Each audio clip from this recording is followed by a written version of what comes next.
Bugün bir sıra bu dələduzluqla qarşılaşan, kütləvilik almağının nəticəsində biz media olaraq ünsiyyətdə oluruq, danışırıq.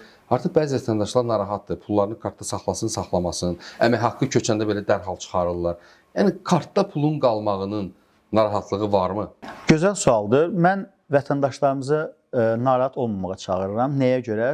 Vətəndaşın vəsaitinin kartda qalmağının özünün üstünlükləri var. Belə ki, onlar bizim dövlətimiz də, banklarımız da vətəndaşları nağdsız əməliyyatlar aparmağa stimullaşdırır.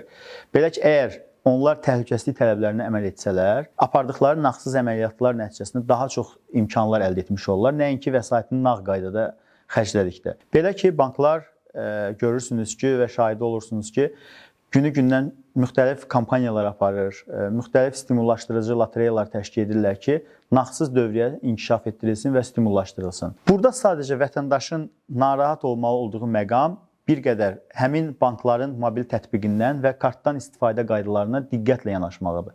Yəni, məsələn, kart məlumatlarının üçüncü şəxslərə verməməlidir və yaxud da ən sadə yolunu deyim sizə, karta və SMS və ya müxtəlif vasitələrlə gələn mesajlara, linklərə daxil olmamalıdır.